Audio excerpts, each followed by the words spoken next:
You're not going to believe this.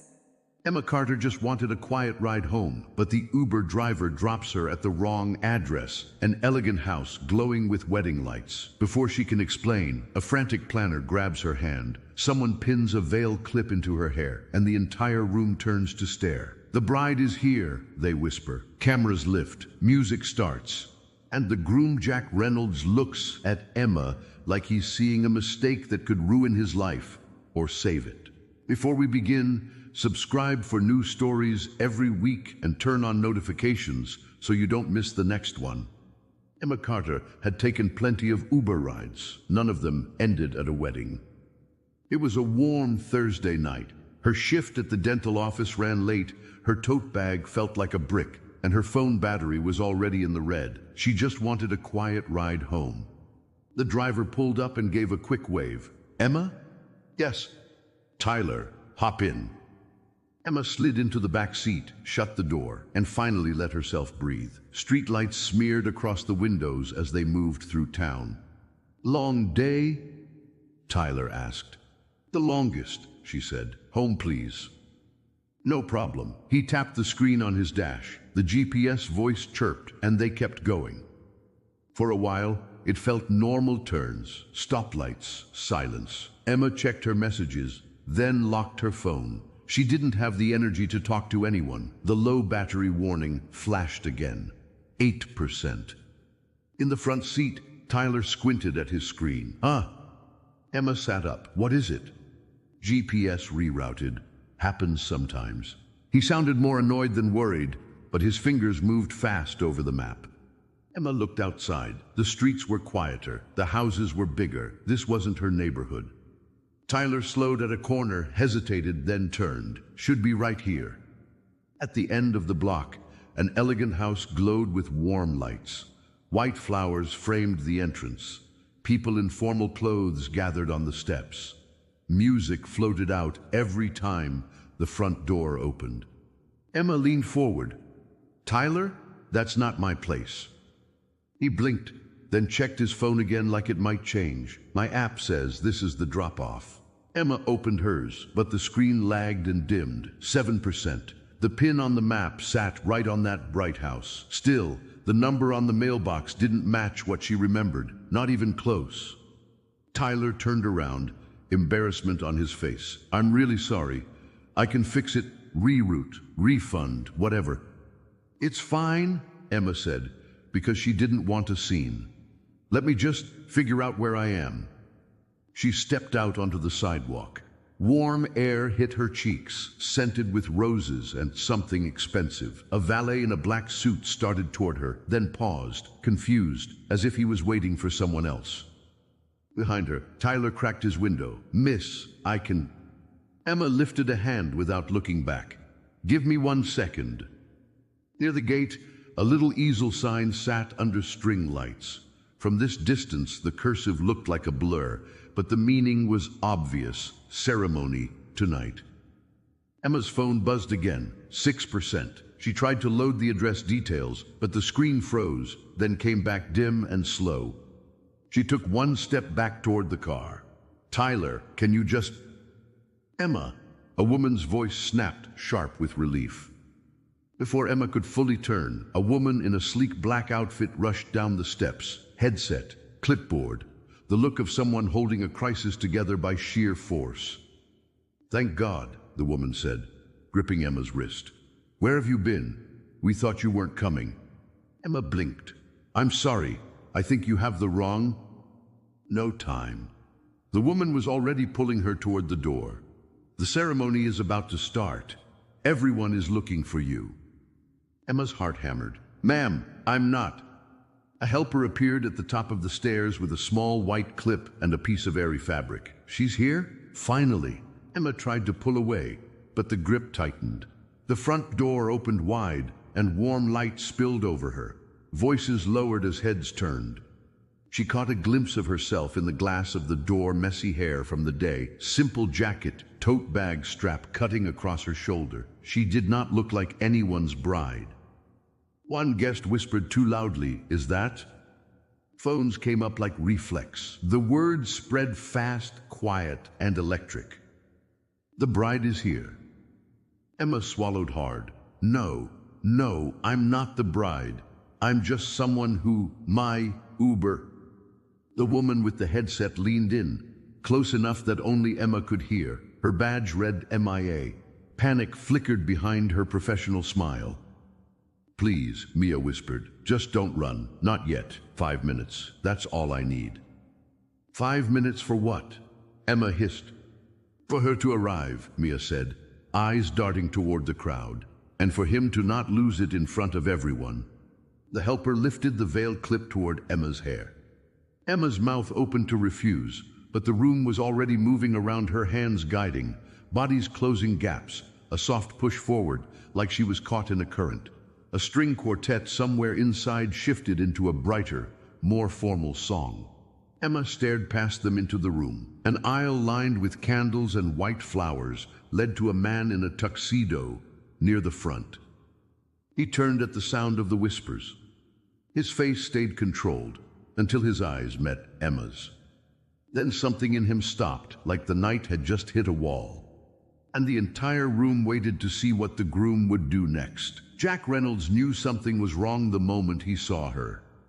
The woman being guided down the candlelit aisle wasn't wearing a gown. She had a tote bag on her shoulder, a tired face, and a small veil clip jammed into her hair, like someone had done it in a panic. Phones were already up. Guests leaned forward, whispering.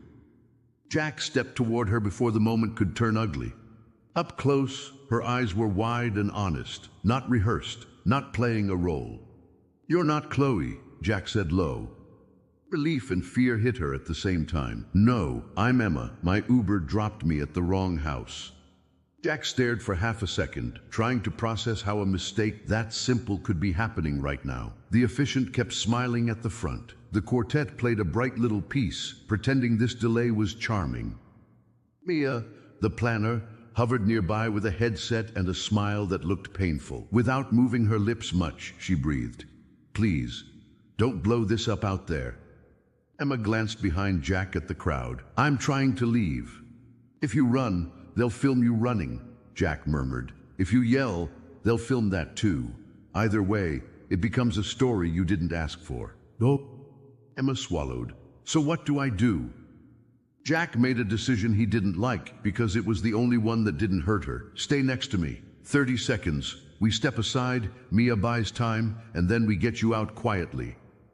I don't know you, Emma whispered. I know, Jack said, but I'm asking you to trust me for half a minute. Emma hesitated, then nodded once. Okay, half a minute. Jack offered his arm like it was normal. Emma took it, stiff as a statue. They moved to the side. Mia turned to the guests with practiced calm. Quick touch-up, she called out brightly. Bride nerves, you know how it is. A few people chuckled, the tension eased by a thin thread. Jack guided Emma through a side doorway into a small sitting room. The music and murmurs faded behind them.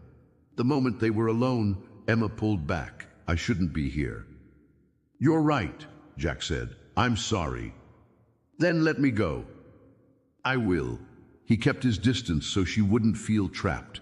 But first, how did the app bring you here? Emma showed him her phone screen, dim and dying. The pin sat on this address like it belonged there. My real address is across town. I didn't notice until we got close. I was half asleep. Jack exhaled slowly. And now half the room has you on camera. Emma's face tightened. I work in a dental office. I'm not a public person. If my boss thinks I crashed a wedding, I'll handle that, Jack said. Give me a name, I'll call. I'll explain. Emma blinked. You don't even know me. I don't, Jack admitted. But you didn't do anything wrong. You walked into a mess. I should have stopped sooner. Emma's shoulders lowered a fraction. Emma Carter, she said. Jack nodded, storing it like it mattered. Chloe was supposed to be here an hour ago. Chloe, your fiancée. Jack nodded again, then chose the truth, not the polished version. My grandmother is sick. Tonight mattered to her, and my family tied a lot of things to this wedding that shouldn't be tied to a wedding. Emma's expression hardened. So everyone out there is watching a performance. It wasn't supposed to be, Jack said. But right now, yes. Emma's phone buzzed once and went black. Dead. She let out a small, frustrated sound. Perfect. Jack pulled out his phone, a flood of missed calls from Mia. He typed fast. I have her, not Chloe. Get me an exit. He looked up at Emma. I'm going to get Mia to walk you out the back. No cameras. And what about you? Emma asked. What happens when they realize she's not coming? Jack didn't answer right away. He could picture the room turning in an instant, whispers becoming accusations, the story mutating into something Emma could never control. I'll stop the ceremony, he said finally, but I need to do it without making you the villain. Emma stared at him. How? By not letting you disappear like a thief, Jack said. If you vanish, they'll decide why you vanished. If you stand beside me while I call it off, it becomes my problem, not yours. Emma shook her head, overwhelmed. I didn't sign up for any of this. I know, Jack said softly. I'm trying to get you out of it. Before he could say more, the door opened. Mia slipped in, face pale now that she didn't have to smile. She held up her phone like it weighed 100 pounds. Jack, she whispered, Chloe texted me. Jack's stomach tightened. What did she say? Mia swallowed hard. She's not coming. Not tonight. Not ever. Jack turned to Emma, and for a beat, they just stared at each other, two strangers trapped inside the same mistake. Outside the room, the officiant's cheerful voice carried down the hall. All right, everyone, shall we begin? The music kept playing, but it no longer sounded romantic to Jack. It sounded like a countdown.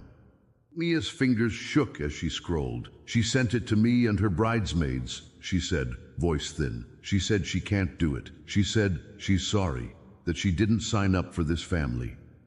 Jack's jaw tightened. He'd lived through boardrooms and negotiations, but nothing prepared him for humiliation in front of 200 people holding smartphones. Emma stood near the wall, tote bag still on her shoulder like armor. So, what happens now? Jack looked at her. He saw the fear under her composure, the way she kept glancing at the door like a rabbit searching for an opening. He didn't want her to be collateral damage. Mia pressed a hand to her forehead. I can stall for a few minutes, maybe 10, but the officiant is already annoyed. The guests are restless. Jack, half of them flew in. And half of them post everything, Emma muttered. Mia's eyes snapped to Emma. They already did. She turned her phone around. On the screen was a video, Emma stepping into the doorway, the veil clip in her hair, the crowd whispering. The caption reads something like, Bride finally arrives. Look at his face. Look at his face. The view count was rising in real time. Emma's mouth went dry. That's me. Jack watched her shoulders stiffen again. It's going to spread, he said. I don't even have social media, Emma whispered, like that might protect her. Mia's voice got sharper. It doesn't matter. Someone tags your workplace, your town, a friend recognizes you. This is how it works. Emma's face flushed. I'm going to lose my job. No, Jack said too fast, then slowed. You won't. I'll take responsibility. I'll make sure your boss knows you didn't choose this. Emma looked at him like she didn't believe kindness could exist in a tuxedo. Why are you doing that? Jack thought of the room outside, his mother's friends, his father's business partners, his grandmother seated in the front row, hands folded, eyes bright with hope. Because it's my wedding, he said. And you're the only person here who didn't lie to get what they wanted. Mia inhaled, then forced herself into planner mode. Okay, we need a plan. We need a clean moment. Jack, you can't just vanish. If you vanish, they'll riot. Emma swallowed. Can I just go out the back and call another Uber? Mia shook her head. There are guests back there too, and photographers. It's a mansion, not a bunker. Jack looked at Mia. Where's my grandmother right now? Mia hesitated. Front row. She keeps asking if the bride is okay. She keeps saying she wants to see you smile. The words landed hard. Jack's grandmother, Eleanor Reynolds, had been the steady center of his childhood, quiet hands, warm kitchen, the kind of woman who made you believe you could fix yourself. She'd been fading for months, and tonight had been framed as her gift, her joy, her reason to keep fighting. Emma's expression softened when she heard it. She's sick? Jack nodded once. He didn't like sharing family pain with strangers, but Emma was already in this, and he owed her the truth. Yes. Emma glanced toward the hall. Then you can't humiliate her. I'm going to humiliate her either way, Jack said. The question is whether it happens like a grenade or like a careful truth. Mia rubbed her temples. If we announce Chloe isn't coming, people will want a reason. If we don't give one, they'll make one up, and Emma will become part of whatever story they invent. Emma's throat tightened. I didn't do anything. I know, Jack said again. That's why I'm trying to protect you. Mia's phone buzzed. She looked at it and went even paler. Jack, your mother is texting me. She saw the clip. Jack exhaled. Of course she did. Mia read quickly. She says the guests are asking questions. She says some donor from the foundation is here. She says the press is outside. Emma's eyes widened. Press? Mia nodded. Local, society pages. It's a big wedding. Emma's voice cracked slightly. This is insane. Jack turned to the small mirror on the wall. He looked composed, but he could see the storm behind his eyes. He'd spent years learning how to handle pressure without showing it. This wasn't pressure. This was personal failure on display. Mia spoke carefully. There is one option that reduces damage. Jack faced her. Say it. She hesitated, then forced the words out. We keep the ceremony from collapsing in public. We don't marry you to Emma, obviously, but we give the room a controlled narrative. A private issue came up. We're taking a short break. Thank you for your patience. Something like that. Emma stared. No. Mia lifted both hands. I'm not saying we pretend she's the bride forever. I'm saying we buy time. 30 minutes. Enough to settle Eleanor. Enough to get the donors to stay calm. Enough to get the press to stop chasing the worst version. Jack looked at Emma. You don't owe us anything, he said immediately. If you want out, you get out. Emma blinked, surprised at his tone. Most men in suits spoke like they were doing you a favor. Jack sounded like he meant it. But then she imagined herself pushing through that room alone. 100 cameras, people whispering, someone shouting. That video already online forever, her face frozen in confusion. She swallowed. If I walk out there, they'll follow me. Mia nodded. Yes. Emma's hand tightened on her tote strap. And if I stay? Jack answered. Then I can make sure you leave safely. Emma looked between them, measuring the danger. What exactly are you asking me to do? Jack spoke slowly, careful. Stand beside me when I address the room. No vows, no kissing, no fake romance. Just presence. It tells them the situation is controlled. It keeps them from turning you into a runaway bride story. Emma's eyes narrowed. And what do I get out of it? Jack didn't flinch. My word that I'll clear your name, and that I'll personally make sure you get home. Mia added, voice softer, and that we won't let this ruin your life. Emma hesitated. She didn't trust the world to be fair. She didn't trust wealthy families not to bury mistakes by throwing someone else under the bus. But she looked at Jack again. For all his stress, he wasn't trying to charm her. He was trying to solve a mess without hurting her. 10 minutes, Emma said finally. I'll stand there for 10 minutes, then I'm gone. Jack nodded. 10 minutes. Mia's shoulders sagged with relief. Okay, I'll cue a break. I'll get staff ready to block the cameras. And Jack. She lowered her voice. Your grandmother wants to see you right now. Jack's chest tightened. Bring her to the sitting room. Mia shook her head. She won't walk that far. She's already seated. You need to go to her. Jack glanced at Emma, then toward the hallway, where the bright music kept smiling at him like a lie. Emma spoke first. Go, I'll wait. Jack hesitated, then nodded. Don't let anyone come in here. Mia, lock the door if you have to. Mia gave a quick, grim smile. On it. Jack stepped into the hallway, straightening his jacket like he could stitch dignity back into the night. As he walked, the sound of the guests grew louder, laughter too bright. Whispers too eager. He passed a groomsman who looked confused, then concerned.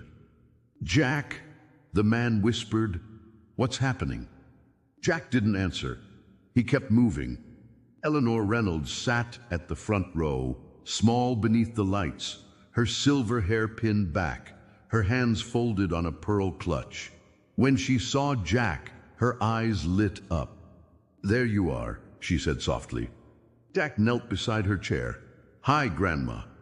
She reached up and touched his cheek, like she was checking to see if he was real. "You look pale," she said. "Is everything all right?"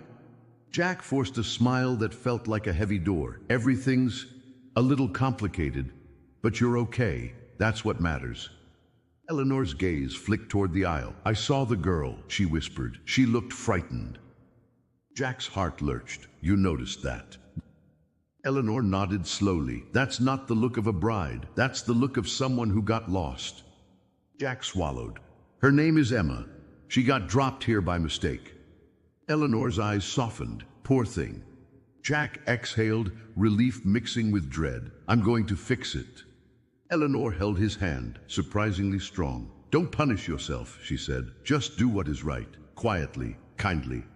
Jack squeezed her fingers. "I will." He stood up.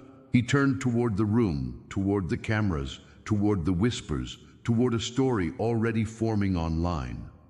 And as he started walking back, he saw the main doors open. A pair of men with cameras stepped in, scanning the room like they owned it. Mia spotted the camera crew before Jack did. Two men pushed through the entryway with shoulder rigs, scanning the room like they were hunting a headline. Mia stepped in front of them with a tight smile and her palms up. "Private ceremony," she said. "Reception photos only. Please wait outside." One of them lifted his lens anyway. "Reynolds Foundation invited us." "The foundation isn't the wedding," Mia replied, still smiling. "Outside, now." Jack didn't stay to watch the argument. He turned back down the hall. In the sitting room, Emma stood exactly where he'd left her, shoulders tense, tote bag strap gripped like a handle on reality. Without her phone, she looked stranded. Mia slipped in behind Jack and shut the door. "Press at the front," she said. "And your mother is asking," loudly, "why the bride looks like she just finished a shift at a clinic." Emma's eyes flashed. "I did." "I know," Jack said quickly. "That's why we're ending this before it gets worse." Mia shook her head. "You can't end it in public like a car crash. You need a pause. You need control." Jack glanced at Emma. "10 minutes. You stand beside me while I call a break. Then Mia gets you out." Emma's jaw tightened. "And if the back door is full of cameras?" "It won't be," Jack said, even though he wasn't sure. Mia opened a drawer and pulled out a simple ivory wrap. "Put this on," she told Emma. "Not bridal, just coverage. People are cruel when they think they're watching a show." Emma hesitated, then draped it over her shoulders. It didn't change who she was. It just made her feel less exposed. Jack straightened his jacket. "Mia, move security to the side hall. Keep phones away from my grandmother." Mia tapped her headset once. "Copy." They stepped back into the hall, and the noise hit them. Whispers, glass clinks, a laugh that sounded too bright. A bridesmaid stared at Emma like she'd seen a ghost. Another guest raised a phone higher. Jack kept his pace steady.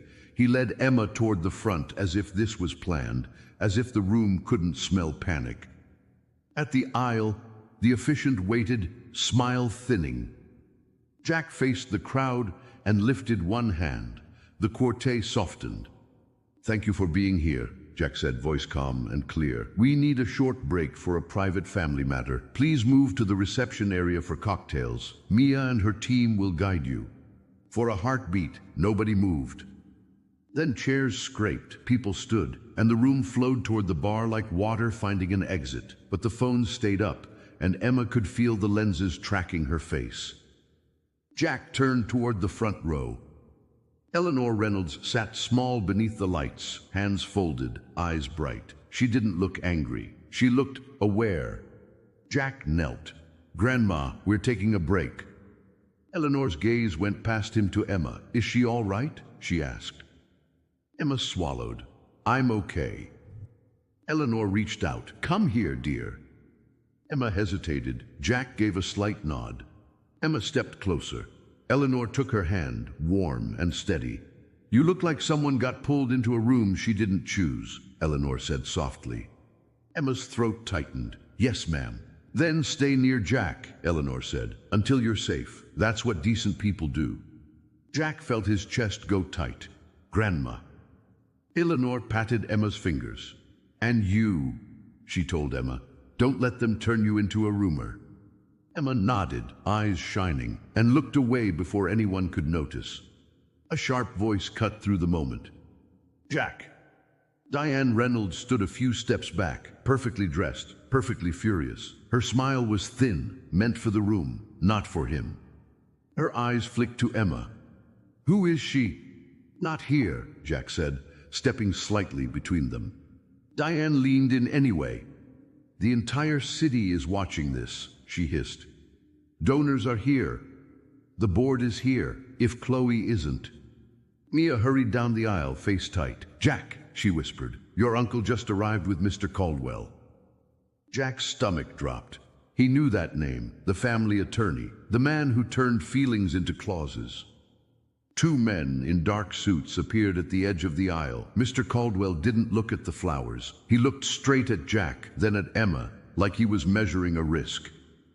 He stopped close enough that his voice stayed low, but heavy. Jack, Caldwell said, we have a contract problem. And right now, that young woman may be the only thing standing between you and a very expensive disaster. Mr. Caldwell didn't waste time. He pulled Jack, Mia, and Emma into a side lounge off the main hall, quiet, dim, with a small bar and a door that shut out the wedding noise. The Reynolds Foundation has donors in that room, Caldwell said. Tonight was positioned as an announcement. If this becomes a public scandal before midnight, pledges disappear by morning. Emma stared at him. Why are you telling me? Because you're on camera, Caldwell replied, and cameras decide the story. Jack's voice turned cold. Don't talk about her like she's a tool. Caldwell's expression barely changed. Then understand the pressure. Your father signed an agreement tied to this event. If the wedding is publicly called off in disgrace tonight, a key partnership is void. There are penalties. Mia swallowed, big ones. Emma looked at Jack, then back at Caldwell. So what do you want from me? A controlled pause, Caldwell said. A simple statement. A few minutes of you standing beside Jack, so the room doesn't turn feral. No ceremony, no vows, just proof the night didn't explode. Emma took a step back. Absolutely not. Jack moved slightly toward her, not to block her, but to anchor her. You can leave, right now. I'll find another way. With respect, Caldwell said, there isn't another way in the next 2 hours. Emma's eyes flashed. I'm a stranger. I'm not your solution. I know, Jack said. He turned to Caldwell. Stop pushing. She's not signing anything, and she's not being used to rescue a deal she didn't create. Emma's voice went smaller, more real. My phone died. I can't even call a ride. And if I walk out there alone, they'll film me like I'm the villain. Jack pulled out his phone and placed it in her hand. Use it. Call anyone. Leave a message for your boss. I'll back you up tomorrow. Emma hesitated, then tapped a number from memory and recorded a quick voicemail, voice tight but steady. She'd been dropped at the wrong address. There was confusion. She'd explain in the morning. Jack quietly added, "This is Jack Reynolds. If there's any issue, call me," and left his number. Mia's composure cracked. "Eleanor is in the front row," she said quietly. "She's sick, Jack. Tonight was her joy." Emma's throat tightened. She hated that kindness could corner her. But she also saw the truth. If she ran, she became the headline. If she stayed for a few minutes, she might leave as a person again. "If I help," Emma said, "it's under my rules." Caldwell nodded once. "Name them." "No pretending I'm the bride," Emma said. "No kissing, no speeches about love, no paperwork. And the second I say stop, I'm done." Jack nodded immediately. "Agreed. And I stay next to you the whole time." Caldwell paused, then said, "Fine. The statement is, a private family matter required a brief break. Thank you for your patience." Emma handed Jack's phone back. 10 minutes. Jack exhaled like he'd been holding his breath for an hour. 10. They walked into the reception area together. The room had shifted from ceremony to restless party, but the attention snapped onto Emma the moment she appeared. Phones lifted, whispers rippled. Jack leaned in. One dance, it calms them. Then we greet a few tables and you're out the side exit. Emma's eyes widened. A dance? If you say no, we don't, Jack said. I mean it. Emma swallowed, then nodded once. Fine, one. Mia whispered to the band. The music softened into something slow and safe. Jack's hand settled carefully at Emma's shoulder blade, leaving space. Emma's grip on his sleeve was tense at first, then eased as they moved. You look like someone who hates being watched, Jack murmured. I hate it, Emma said. I don't even like ordering coffee when there's a line. A quiet, surprised laugh escaped him. Same. Emma glanced up, catching that laugh, and for a moment the room blurred into warm lights and soft sound, two strangers trying not to drown.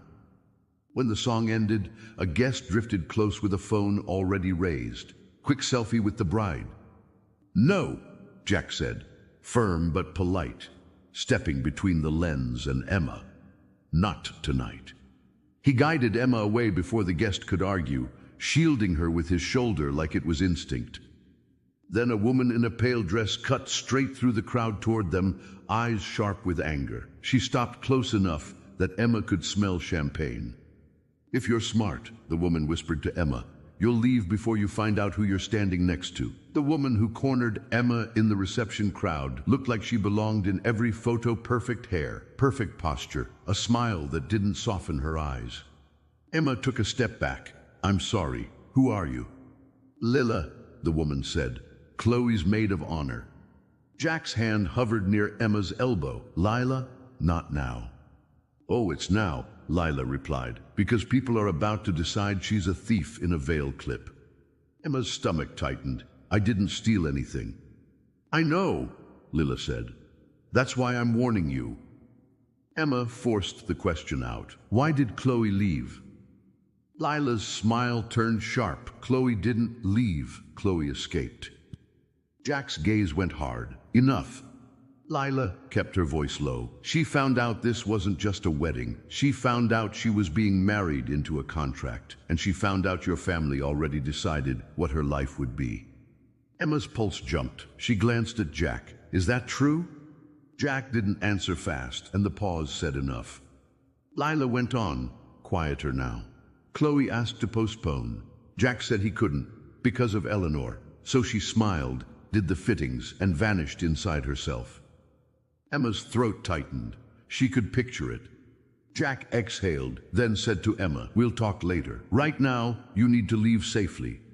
Lila looked at Emma. If you stay near him, people will think you're the reason she ran. And when they need someone to hate, they'll pick the easiest target. A flash popped nearby. Emma flinched. Jack turned toward the guest with the phone. No photos, he said, loud enough for the closest tables. Put them away. Mia appeared at Jack's side, whispering, Press is pushing in again. Your mother is with them. Emma's pulse spiked. Press? About me? Mia's eyes met hers. About the mystery bride. About anything that sells. Emma's cheeks burned. I don't even have my phone. Jack pulled his out and put it in her hand. Check messages. If your boss is calling, answer on mine. Her fingers shook as she scrolled. 2 missed calls from the office. A text from her supervisor. Emma, where are you? This is all over Facebook. Emma swallowed hard. I'm done, she whispered. I can't. You're not done, Jack said quietly. Not until you're safe. He took her hand careful, not claiming, and moved toward a side hallway. The crowd drifted with them anyway. A camera lens rose over shoulders. At the hallway entrance, Diane Reynolds stood with the camera crew, smiling like she was greeting friends. She saw Jack and Emma, and her smile sharpened. Jack, Diane said brightly, people are confused. Reassure them. Step aside, Jack said. Diane ignored him and faced the cameras. There's been a small delay, but everything is under control. Jack's voice stayed calm. Stop speaking for me. The cameraman lifted his mic. Is that the bride? Jack didn't blink. No. A ripple went through the nearest guests. Diane's eyes widened. Jack. Chloe isn't here, Jack said, louder now, and this woman is not responsible for that. Emma's breath caught. The mic pushed closer. Then, who is she? Jack looked at Emma for a brief second, an apology, then faced the room. She got dropped at the wrong address, he said, and if any of you make her the villain of this night, you'll be making an enemy of me. The quiet that followed wasn't peace, it was hunger. Jack turned his head slightly, speaking to Mia without breaking his stance. Security, side hall. Mia tapped her headset. Staff moved in fast, guiding the camera crew backward with firm politeness. Emma's lungs felt tight. Diane's anger burned, but Jack never looked back at his mother. He only watched the people trying to swallow Emma whole. "Come with me," Jack murmured, and led her down the side corridor. As soon as the noise softened, Emma's voice shook. "I just want to go home." "I know," Jack said. "And you will." He stopped near a service door, checking the latch through a narrow window. "Mia's moving a car around back. We'll get you out in 60 seconds. Emma stared at him, overwhelmed. "Why are you doing this for someone you met tonight?"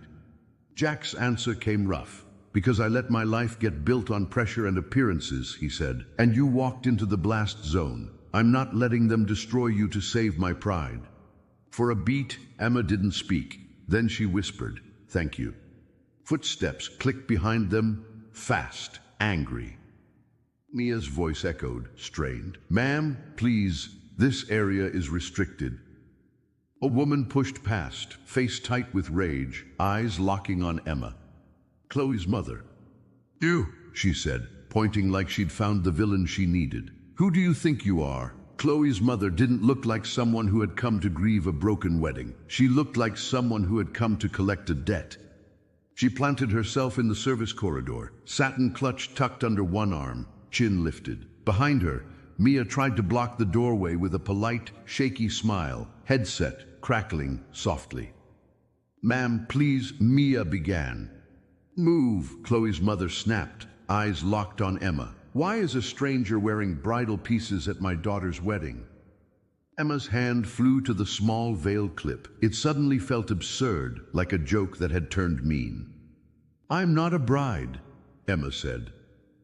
"Someone grabbed me at the door. My Uber dropped me at the wrong house." Chloe's mother let out a short laugh. "Of course." Jack stepped between them. "She's telling the truth." Chloe's mother's gaze slid to him. Jack Reynolds, still trying to manage the room.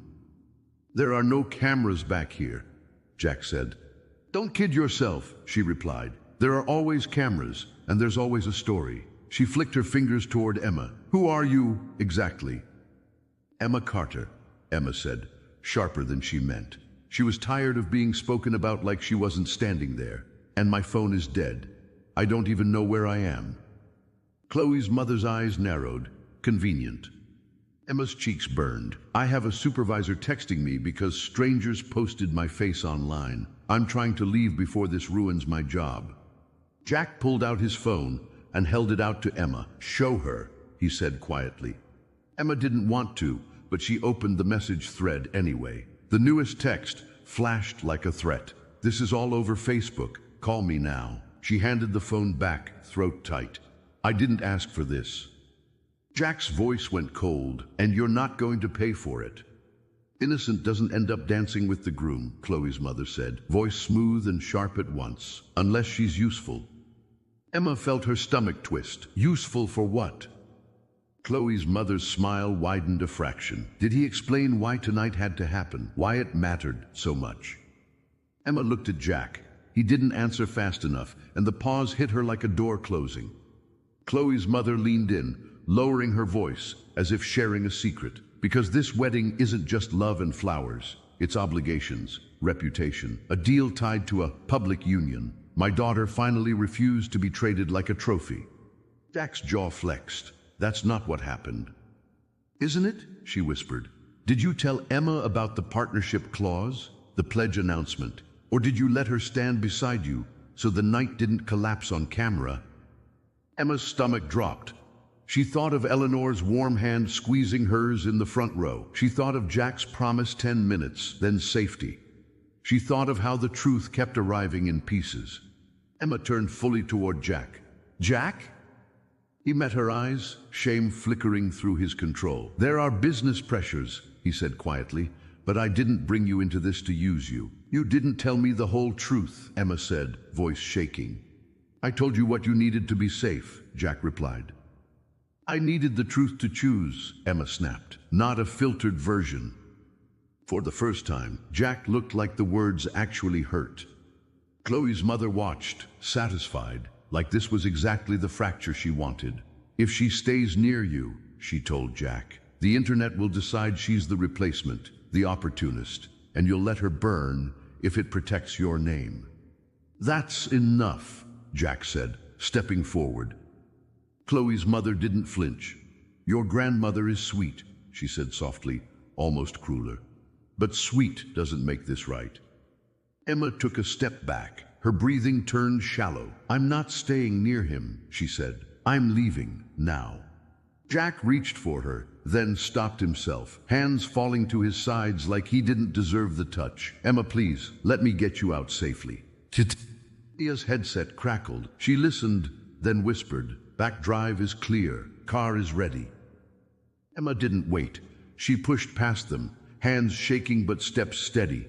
She refused to break in a hallway full of people hungry for a villain. Cold night air hit her face as the service door opened. A black sedan waited, engine running, its headlights dimmed like it was trying not to be noticed. Mia opened the back door. I'm sorry, she said softly. Please. Emma hesitated, then looked back at Jack one last time. He stood under the service light, exhausted, not defensive, just stripped of control. I'm not your solution, Emma said. Jack swallowed. You were never supposed to be. Emma slid into the car. The door shut. The sedan rolled forward. Through the rear window, she saw Jack turn toward the house like he was walking back into a fire. Then Mia's voice cut through the night from inside, high and panicked. Jack, it's Eleanor. She can't breathe.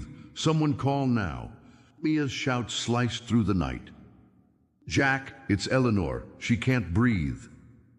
The sedan had barely moved. Emma's stomach dropped. Stop, she told the driver. Now. She jumped out and ran back to the service entrance. Inside, Jack was kneeling beside Eleanor in the hallway, Tuck's jacket gone, collar pulled loose. Eleanor's face was pale, her breath short and shallow, one hand at her chest. Grandma, look at me, Jack said, forcing steadiness. Breathe with me. In, out.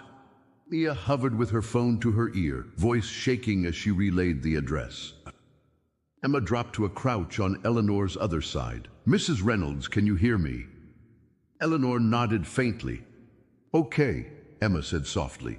Small breaths, like you're smelling a flower. Count with me. Eleanor tried, shoulders lifting with panic. Emma set a light hand on her forearm.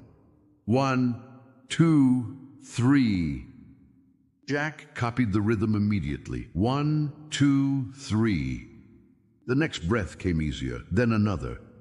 Sirens rose outside. 2 medics appeared with a bag and an oxygen tank. Jack moved back at once, hands open.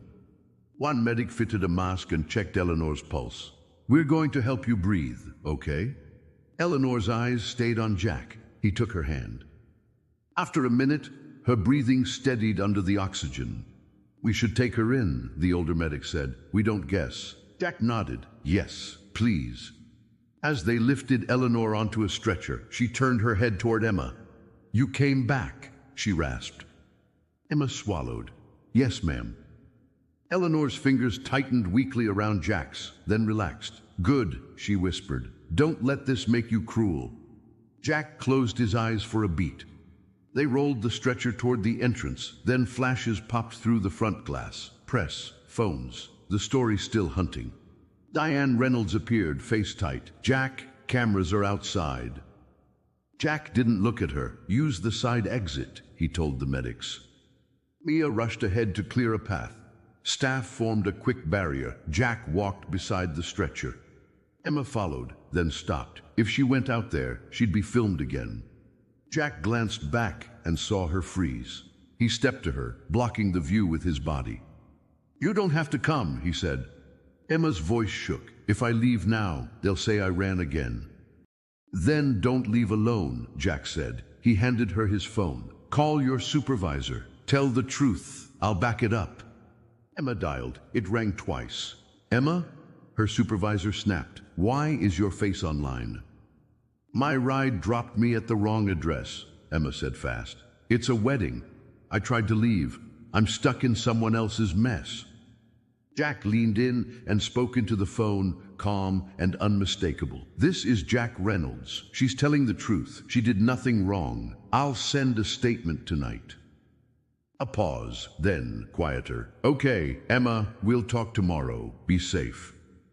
Emma hung up and exhaled. "Thank you," she whispered. Jack nodded once. "You shouldn't have to fight a rumor alone." The stretcher rolled past them toward the side drive. Jack started to follow, then stopped, eyes on Emma. "I'm sorry," he said, "for not telling you everything earlier." Emma held his gaze. "Were you using me?" "No," Jack said.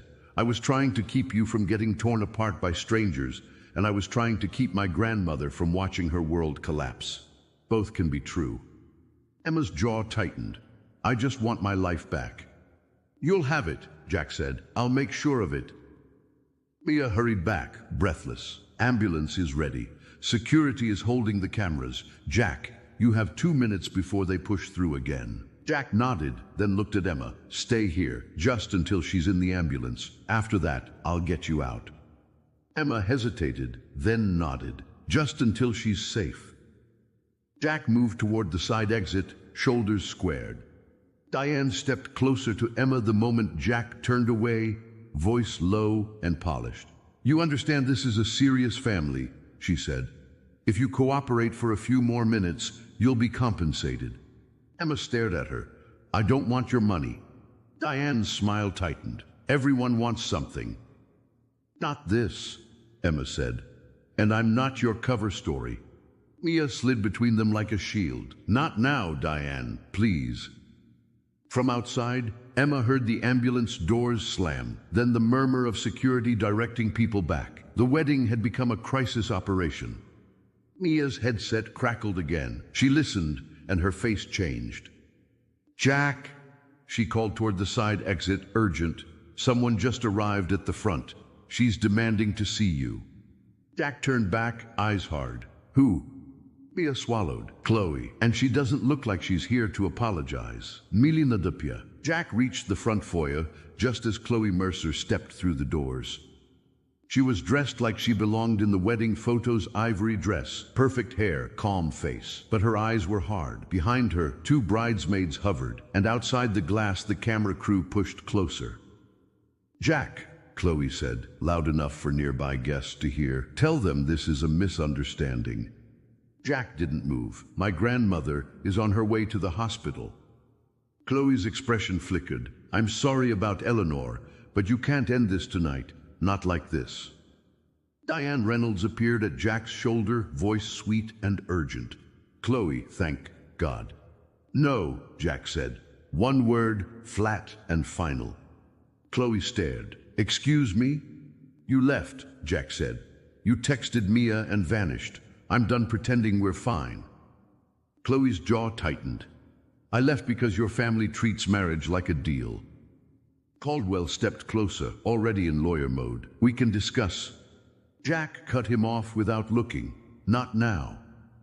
Chloe's gaze slid past Jack and landed on Emma near the side hallway in the ivory wrap. Chloe's lips curled. "So that's her, the replacement." "I'm not," Emma said, voice steady but thin. "I was dropped here by mistake." Chloe laughed once. "And then you danced with him." Jack stepped between them. "Stop. She did nothing wrong." Emma's hands trembled at her sides. "I tried to leave. Then your grandmother couldn't breathe. I came back because I'm not cruel." Outside, a reporter's voice rose through the door. "Jack, is the wedding back on?" Chloe lifted her chin toward the glass. Yes, she said, like she was calling a play. He'll fix it. Jack looked at her for a beat, then shook his head. No, Chloe, there's nothing to fix. This wedding is over. Chloe's face flushed. You can't say that with everyone watching. I can, Jack said, because it's the truth. He turned, walked to the doors, and opened them himself. The lawn was packed with guests and phones. Cameras pointed at him like weapons. Someone even clapped, like this was a show. Jack raised a hand. Listen. The noise softened. Not fully, just enough. My grandmother had a medical emergency, he said. She's getting care. That's all I care about tonight. He paused. Chloe and I are not getting married. That's the truth. Whispers rippled fast. And this woman is Emma Carter, Jack continued, stepping slightly aside so Emma was briefly visible behind him. She was dropped at the wrong address and pulled into something she didn't choose. If you post her face, if you harass her, if you make her your villain, you're done with me.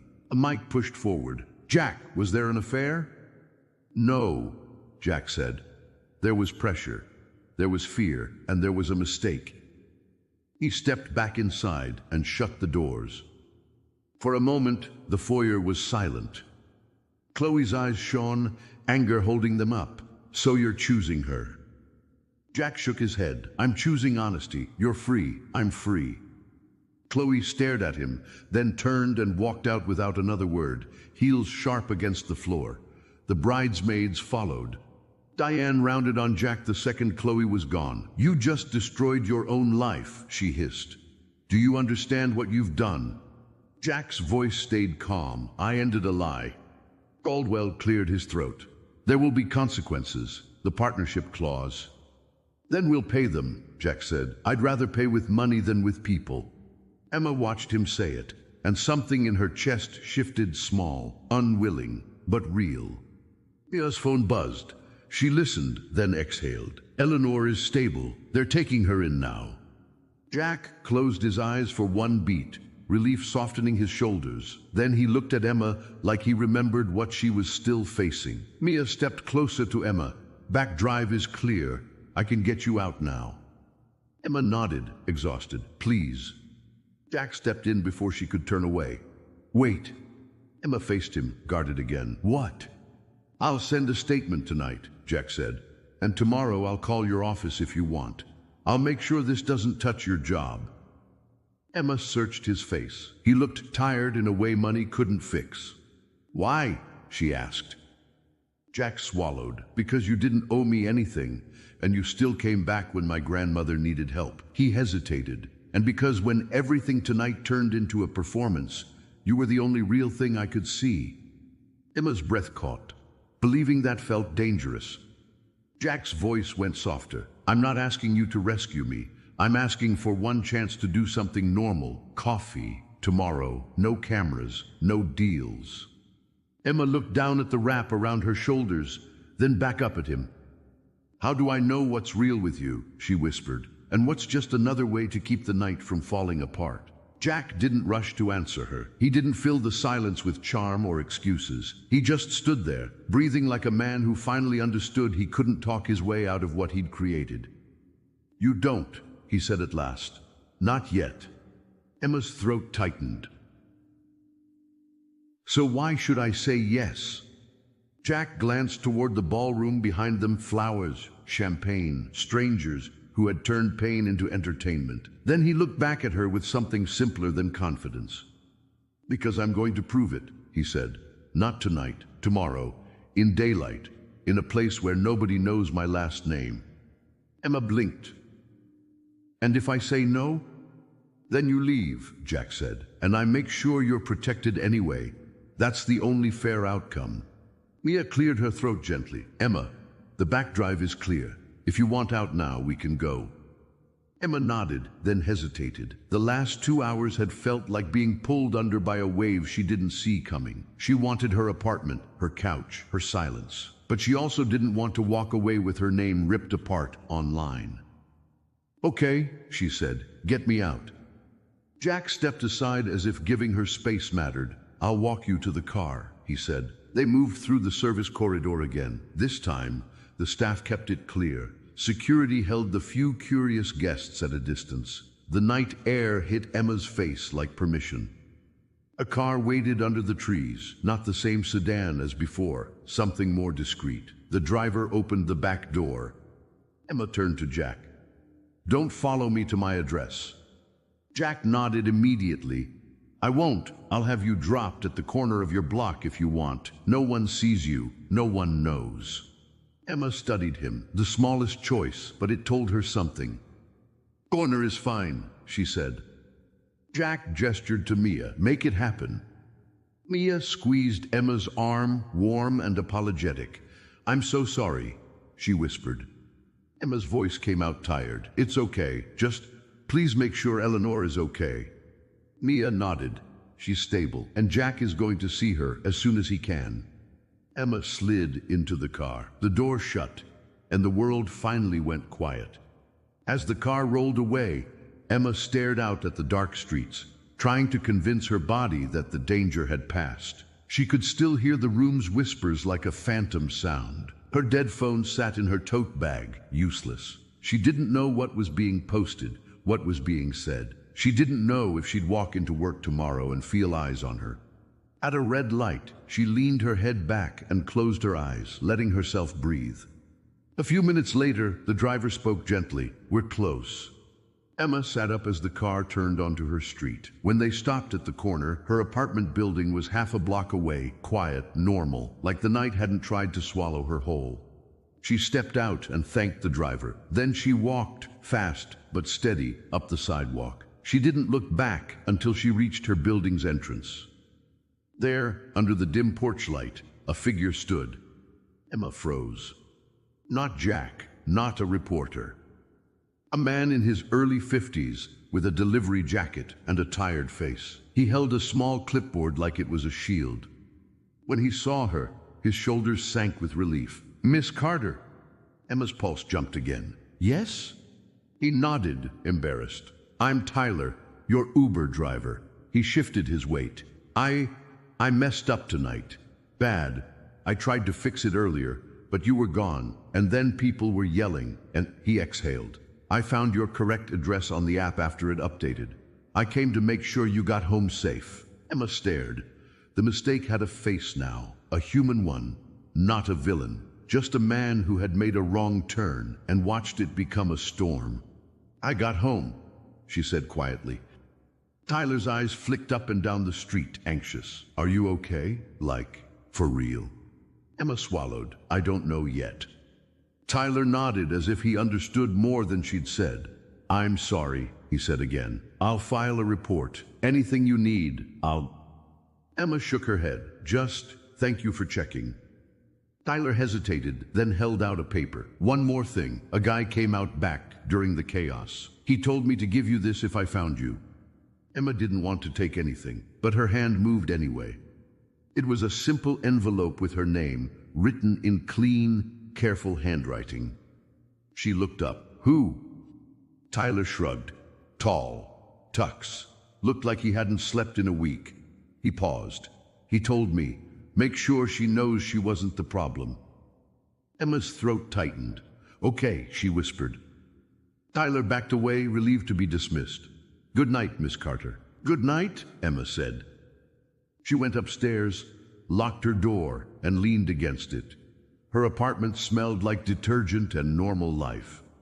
Emma opened the envelope with careful fingers. Inside was a short note and a portable phone charger, still in its packaging, like he'd had someone run out and buy it immediately. The note read, "Emma, I'm sorry for tonight. You were pulled into my family's mess, and you didn't deserve it. I will put out a statement tonight. I will call your office in the morning. If you choose to never see me again, I'll respect it. If you choose coffee, I'll show up as just Jack. No cameras, no deals, no pressure. Jack." Emma sat down on the edge of her couch and stared at the words until her eyes stung. She plugged her phone into the charger and watched the screen light up. 3%, then 4. Messages flooded in, missed calls, notifications. Her stomach clenched. Then a new text came through. From an unknown number. It was short. I kept my word. The statement is out. Your name is protected. If you want coffee, 10 a.m. at a place called Harbor Cup. No reservations. I'll sit by the window. If not, just text no, and I'll never bother you again. Emma stared at the message, heart thumping. She wanted to say no on principle. She wanted to reclaim her life by cutting every thread that connected her to that night. But she also couldn't forget how Jack had stepped between her and the cameras, how he'd ended the lie in public, not to save his image, but to stop her from being eaten alive, how Eleanor's hand had felt when she called Emma dear. Emma typed slowly, "Why Harbor Cup?" The reply came fast. "Because nobody there knows my name, and because it's close to your work, so you don't have to go out of your way." Emma stared at that, another small choice that made space for her instead of pulling her into him. She looked at the clock, past midnight. Her whole body ached. Emma set her phone down and stood, walking to the window. The street below was quiet. No cameras, no whispers, just a normal night. She turned back, picked up her phone, and typed one word, "Okay." She sent it before fear could take it back. The next morning, sunlight washed the world clean. At 9:58 a.m., Emma pushed open the door of Harbor Cup, nervous in a way that felt new and stupid. The place smelled like coffee and cinnamon, and nobody looked up like she was a headline. A man sat by the window with a plain black jacket over a simple shirt. No tux, no entourage, no planner. Jack looked up, and his expression softened relief, not possession. He stood as she approached, hands visible, posture careful. "Emma," he said quietly, like saying her name didn't cost her anything. Emma held his gaze. "Jack." He didn't reach for her. He didn't touch her. He just nodded toward the chair across from him. "I already ordered," he said, "but I can change it, whatever you want." Emma sat down, still guarded, still tired. "Tell me the truth," she said. "All of it, no smoothing it out." Jack nodded once. "Okay." And in that small coffee shop, in daylight, with no cameras and no music, the story finally became what it should have been from the beginning. Two people choosing honesty on purpose. If this story touched you, please leave a like. It helps this channel grow more than you know. And don't forget to subscribe for more emotional stories like this one.